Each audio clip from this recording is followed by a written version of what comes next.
Olá, família! Sejam todos bem-vindos ao estudo diário das Escrituras. Hoje nós vamos estudar aqui 2 Samuel, capítulo 11. Aqui nós vamos ver a queda de Davi, né? Ele comete um grande pecado, mas um grande pecado ele não começa de uma vez, começa aos poucos. Então a gente vai ver aqui que há uma progressão, né, no pecado até se tornar um pecado ali muito grande. Tá bom? Eu gosto muito da citação do Ulisses Soares, né? O Elder Ulisses Soares. Ele fala que é como um imã. Quanto mais longe nós estamos do pecado, melhor, né? E quanto mais nos aproximamos, mais o pecado ele vai ter força, tá bom? Em nós. Então, se manter longe, tá bom? Então vamos começar aqui. 2 Samuel, capítulo 11, vou ler o versículo 1 e 2, diz assim: E aconteceu que, tendo decorrido um ano, no tempo em que os reis haviam de sair à guerra, Davi enviou Joabe e os seus servos com ele, e toda Israel, para destruírem os filhos de Amon, e cercasse Amá, porém Davi ficou em Jerusalém. Aqui já começa um problema, né? Que aqui é a época em que os reis saem para a guerra. E Davi ficou em casa. Não é relatado que ele ficou doente, nada disso aqui. A gente vai ver que não tem doença nenhuma. Mas ele ficou em casa e mandou Joabe, né, e os filhos de Israel à guerra para ir contra os amonitas, tá bom? Para lutar lá contra Amon. Aqui a gente já vê a questão de se afastar daquilo que nós devemos fazer. Quando nós não estamos onde nós devemos estar, nós já começamos a ficar em um lugar vulnerável. Um exemplo é muitos líderes da igreja têm reuniões e nós devemos estar nessas reuniões, nesses treinamentos. Quando nós não estamos nesses treinamentos, nessas reuniões, não estou falando de ter acontecido alguma coisa, mas eu estou falando de a pessoa simplesmente falar, eu não vou, né? A mente fica vazia, a pessoa está se afastando daquele lugar ali que ele deveria estar, na responsabilidade ali. Tá bom? O texto continua trazendo várias coisas assim, ó. E aconteceu que no entardecer Davi se levantou do seu leito. Veja aqui que ele já nem levantou de manhã, né? Já foi de tarde ali, né? Ele levantou da cama. E andava passeando no terraço real. E viu do terraço uma mulher que estava lavando. E essa mulher era muito formosa à vista. Então, aqui a gente vê Davi andando no terraço, passeando, acordou tarde ali, enquanto os filhos de Israel estavam cedo na guerra, ele estava ali passeando no terraço, e ele olhou ali uma mulher, né, que estava banhando-se, ou seja, tomando banho, e ela era muito bonita. E ali ele olhou, e o pior é que ele continuou olhando, né? Aqui não é simplesmente olhou, mas ele cobiçou. Tá bom? Lembrando que Davi ele era casado, né? E aqui então o texto ele continua trazendo esse contraste, tá bom? Aqui a gente vê então quando o rei, que é Davi, ele é o líder máximo ali e ele não tem para quem ele prestar conta, ele acaba agindo ali de uma maneira que ele não deve. Tá bom? Ou seja, não tem ninguém fiscalizando o trabalho dele. Então, ele acorda até tarde, não vai para a guerra, tá bom? Então, aqui a gente começa a ver um descuido da parte dele. E nós não devemos ser descuidados com as coisas do Senhor. Aqui continua. E Davi mandou perguntar sobre aquela mulher. E disseram, porventura não é esta Betseba, filha de Eliã, mulher de Urias, o heteu? Aqui então a gente já percebe que a informação que chegou para Davi é que a mulher era casada, né? Que a mulher era aqui de Urias. Então não é nada, ele olhou, cobiçou e agora ele sabe que a mulher era casada. E então Davi enviou um mensageiro e mandou trazê-la. E indo ele a ela, né, deitou-se com ela e estava purificada de sua imundície.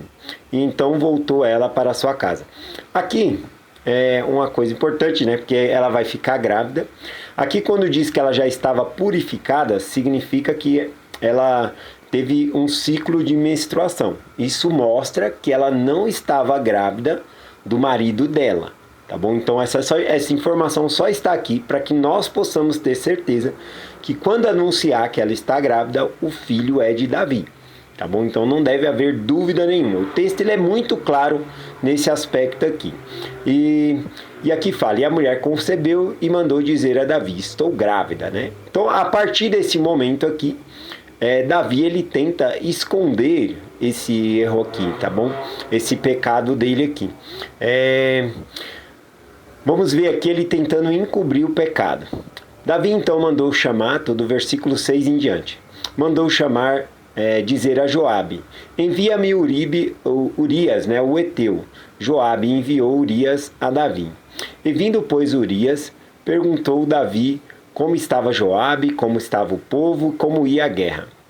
E depois disse Davi a Urias, desce a tua casa, lava-te os pés, e saindo Urias da casa real, ou seja, da casa de Davi ali, logo lhe seguiu um presente do rei. Porém, Urias se deitou na porta da casa real, e com todos os servos do Senhor, e não desceu à sua casa. Então aqui mostra a fidelidade de Urias, né? Ele não quis ir para casa, porque os seus companheiros, ele vai relatar aqui daqui a pouco, que os seus companheiros estão na guerra, como que ele pode ficar descansando? Aqui ele mostra uma lealdade absurda, tá bom? A Davi aqui, ao rei, né? E ele quer, aqui o plano é simples, né? Urias volta para casa, deita-se com a mulher, e aí então ele vai pensar que o filho é dele. Esse que é o plano aqui de Davi, tentando encobrir esse erro aqui. E fizeram a saber a Davi, dizendo, Urias não desceu para casa. Então disse Davi a Urias, não vens tu de uma jornada?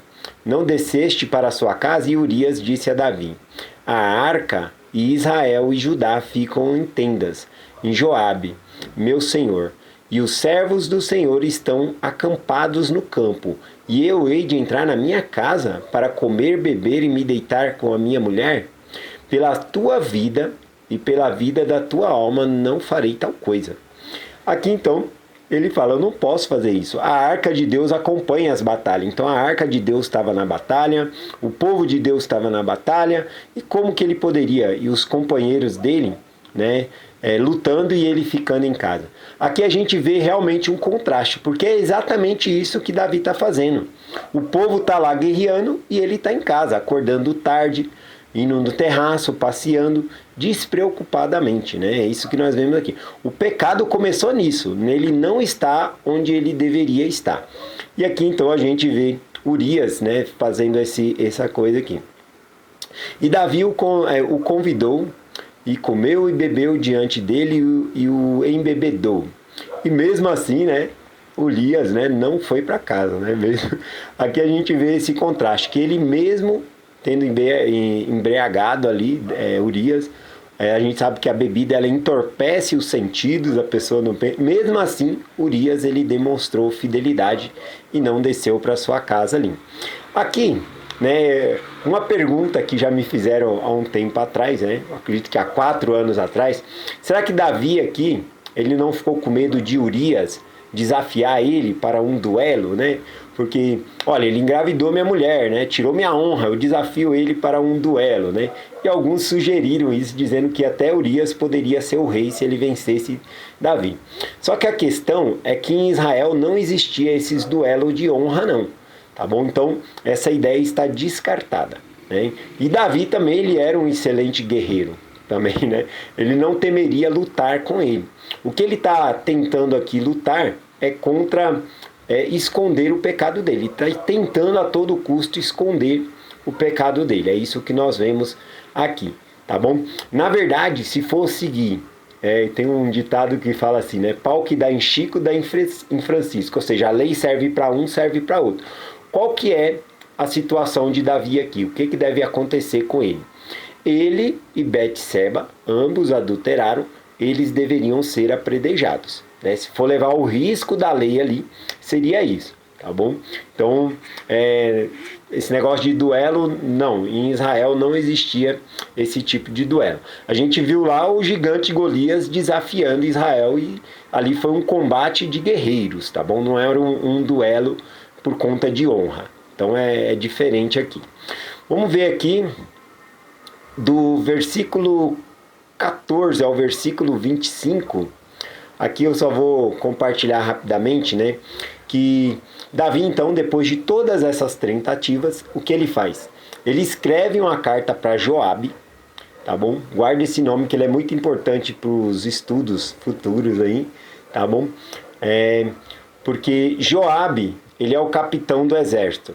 E ele escreve uma carta dizendo, olha, coloca Urias na frente de batalha com os amonitas e retira o povo, para que Urias morra em batalha, tá bom? E aí então ele sela a carta e manda por quem?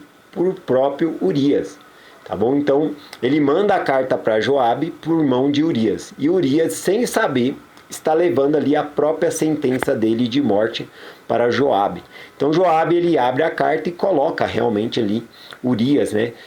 Joabe aqui no texto, ele conhece tão bem Davi, tá bom? Que ele conhece que Davi vai ficar triste quando ele receber a notícia que outros homens foram mortos com Urias. Mas que depois, na carta que Joabe manda de volta para Davi, mencionando a morte de Urias, aí Davi ele pega e fala aqui, né? Que homens morrem na guerra, né? Que isso acontece. Ele normatiza aquilo que era o pecado, né? Dizendo, isso acontece, né? Mas na verdade aconteceu porque ele fez daquela maneira, ele tentou encobrir. Aqui na verdade, lembra quando Saul, ele pegou e falou assim, não, que as minhas mãos não mate Davi, mas que ele morra pela mão dos inimigos. E aí Saul mandou Davi matar 100 filisteus, né, para casar com a filha dele. Davi vai lá e mata 200. Saul queria, o plano dele era que os inimigos matassem Davi. E agora Davi, ele se torna, né, nesse aspecto aqui como Saul. Ele quer matar Urias, mas ele pede para que os inimigos matem Urias. No texto é muito claro, Davi matou Urias pela espada dos amonitas. Tá bom? Foi os inimigos que mataram Urias, mas quem colocou ele naquela condição foi o próprio Davi. Então aqui a gente vê o pecado de adultério que houve, mas aconteceu algo pior ainda, que foi tirar a vida de Urias, tá bom? Então cometeu assassinato. Esse que é o ponto aqui.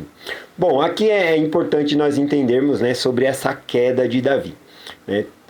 Todos estamos sujeitos, nós devemos sempre orar, vigiar, guardar o caminho, estar realmente onde nós devemos estar, não nos colocarmos em situação de perigo.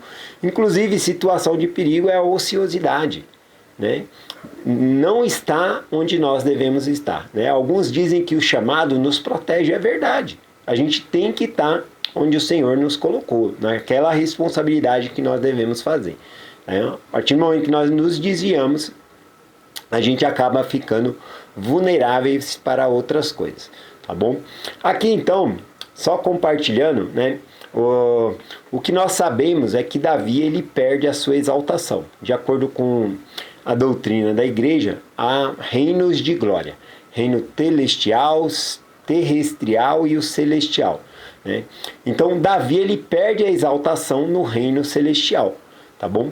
Isso não é que está explícito, é uma lei de Deus, tá bom? Está escrito em Doutrina e Convênios 132, versículo 19, que aquele que planejar o assassinato matando ali, ele perde a exaltação, tá bom? Então Davi, ele cai da exaltação dele por conta de ter planejado e executado ali pela mão dos amonitas, tá bom? A morte de Urias, tá bom? Agora eu vou compartilhar rapidamente com vocês, que eu queria chegar nesse ponto aqui, de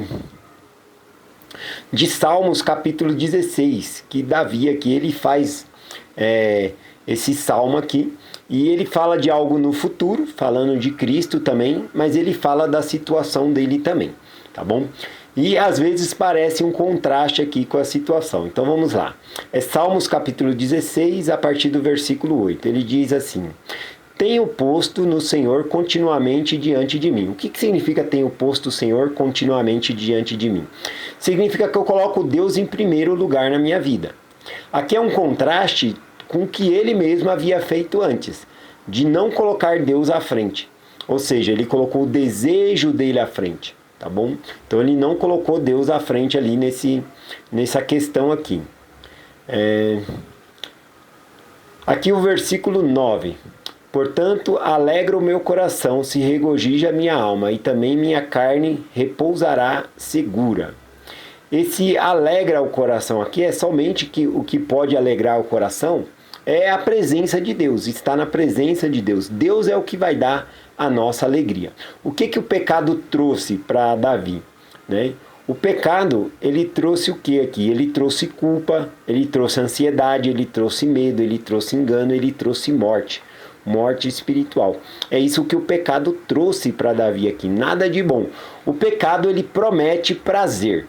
Mas o que ele dá para nós em recompensa, na verdade, é isso. Ansiedade, culpa, medo, angústia, todas essas coisas. O versículo 10 diz assim: pois não deixará minha alma no inferno, nem permitirá que o teu santo veja a corrupção. Bom, aqui quando ele fala que pois não deixará minha alma no inferno, ele realmente está falando que Deus. Ele realmente se perdeu por conta dessa situação, mas Deus não vai deixar a alma dele no inferno, ele vai ser resgatado, tá bom? Ele só não vai ter a exaltação no reino superior, né? no reino celestial, mas ainda assim ele vai ter um reino de glória, tá bom? Nós aprendemos isso. E aqui ele está feliz, porque Deus aqui mostra a misericórdia de Deus sobre ele. Tá bom? Então ele fala, não deixará minha alma para sempre no inferno. E ele fala, nem permitirá que o seu santo veja a corrupção. A corrupção aqui é o corpo estragar. Tá bom? Quem é o santo? O santo é o próprio Cristo. Então o que ele está falando? Que o corpo de Cristo não vai ver a corrupção, não vai se estragar. E é exatamente isso que acontece. Cristo, ele entrega, né, a sua vida, ele morre, e no terceiro dia ele ressuscita, ou seja, o corpo dele não se estragou, ele não viu corrupção, né? Então é uma profecia sobre Cristo aqui. Aqui diz, far-me-á ver as veredas da vida. Aqui, ver as veredas da vida, veredas é caminho, né? E Deus, ele faz a gente enxergar o que é certo e o que é errado, o caminho do Senhor. Então, não somente Deus ele nos faz enxergar, como ele nos dá a direção por meio desse caminho. E aqui, então, a intenção de Davi é mostrar que Deus vai dar uma direção para ele, tá bom? É algo interessante aqui. Bom, vou finalizar por aqui, né? Vou finalizar por aqui. Eu acho que uma das partes mais importantes aqui é a questão de Davi, né, não ter caído de uma vez. Foram pequenas coisas, pequenas escolhas que ele foi fazendo que levou ele para cometer esse grande pecado que era o assassinato, tá bom? Então, que nós possamos ser vigilantes, orar sempre, vigiar, estar fazendo realmente o que nós somos chamados para fazer. Tá bom? Estar com a família. Se você não tem um chamado na igreja, não tem problema. Você tem que estar com a sua família, você tem que estar honrando sua família, servindo. É isso, ministrando as pessoas, é isso que nós devemos fazer. Tá bom? É esta mensagem que nós compartilhamos em nome de Jesus Cristo. Amém. Até amanhã.